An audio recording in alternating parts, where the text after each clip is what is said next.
l'Africain d'hier n'est pas celui d'aujourd'hui ni de demain. Il y a des gens qui tiennent des discours. Il y a mon jeune frère Kémy Seba, ok? Je suis d'accord avec lui sur beaucoup de points, mais le point sur lequel je suis pas d'accord avec lui, c'est important de traiter le président Ouattara et Macky Sall. Ok? Là, il n'est pas rassembleur. Mais il dit des choses vraies. Tu vois, non? D'ailleurs, quand on s'est vu ici, il est chez moi à la maison, je lui ai dit ça. Je lui ai dit, que tu n'es pas conscient du pouvoir, tu vois, que tu as.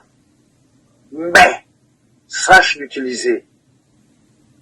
Qui te dit que M. Ouattara est d'accord avec tout ce qui se passe? Qui te dit que M. Macky Sall est d'accord avec ce qui se passe? Qui te dit que tu comprends qu'il ne sont pas victime de chantage avec un pistolet dans la tempe ou dans la nuque? Donc, ne laissons personne au bord de la route.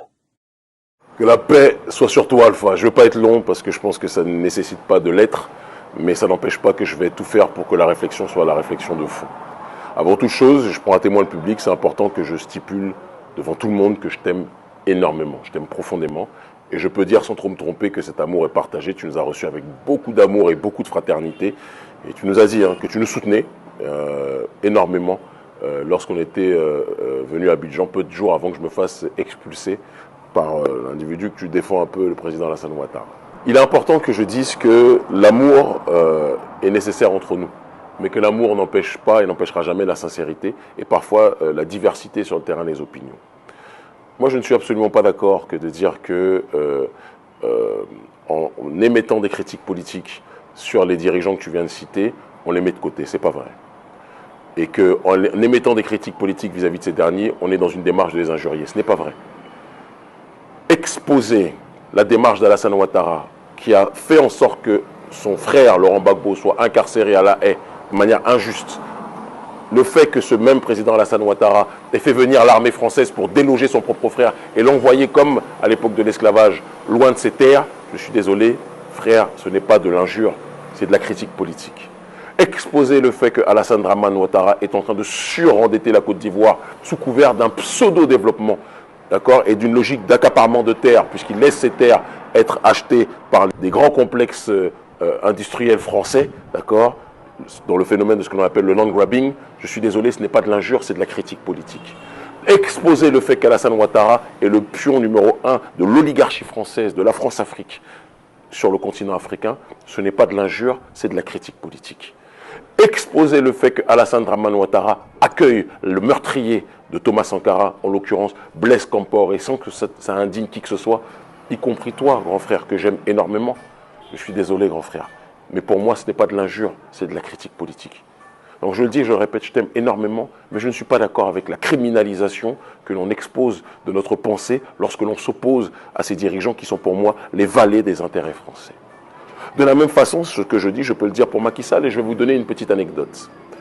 Macky Sall, c'est quelqu'un, lorsque j'ai commencé à être chroniqueur politique à la télévision, j'ai commencé mes activités à la télévision en Afrique en 2013, lorsque j'étais chroniqueur politique à la 2S TV, dans l'émission Le Grand Rendez-vous, je salue tous ceux qui m'ont connu à partir de cette période-là, vous êtes nombreux, Macky Sall passait son temps à dire à son équipe, à ses ministres, à ses députés, que s'il venait à l'émission de dire qu'il appréciait beaucoup les chroniques qui étaient les miennes, parce que c'était des chroniques qui défendaient l'identité africaine, qui défendaient la logique de la culture africaine, qui défendaient une réflexion souveraine sur le terrain de l'idée du principe africain en tant que tel, et sur le terrain sociétal, et on se retrouvait sur un bon nombre de points. Mais dès qu'on a commencé à parler de ce qui était quelque part sur un certain nombre de points son gagne-pain, en l'occurrence les bakchiches qu'il avait vis-à-vis du concubinage incestueux avec l'oligarchie française, en l'occurrence le butin de la France-Afrique, que sont nos ressources minières en tant que telles, et nos matières premières, là, Macky Sall a commencé à voir rouge, et le même qui pensait que j'étais un chroniqueur brillant, a commencé à me présenter comme étant un danger pour leur démocratie, pour la démocratie sénégalaise et pour les démocraties africaines. Il m'a fait arrêter, m'a fait expulser. Qu'est-ce que je veux dire par là? Il faut qu'on arrête de faire croire que lorsque l'on critique, pendant trop longtemps ça a été ça, dès lors qu'on critique un dirigeant, ça devient un crime de lèse-majesté, Comme si critiquer nos dirigeants en Afrique, c'était comme critiquer des rois. Ce ne sont pas des rois. Ce sont des personnes qui sont, même s'ils sont très souvent mal élus, qui sont à la tête de l'État pour administrer la vie de la cité. Et notre rôle en tant que citoyen, parce que la vraie politique, ce n'est pas être député ou être ministre ou être président. La vraie politique, c'est la participation à la vie de la cité. C'est qu'il y ait des personnes qui soient là pour faire en sorte que la vie de la cité se déroule de la meilleure des façons. Et que s'il y a des choses qui vont bien, il faut dire que ça va bien. Et s'il y a des choses qui vont mal, il faut dire que ça va mal.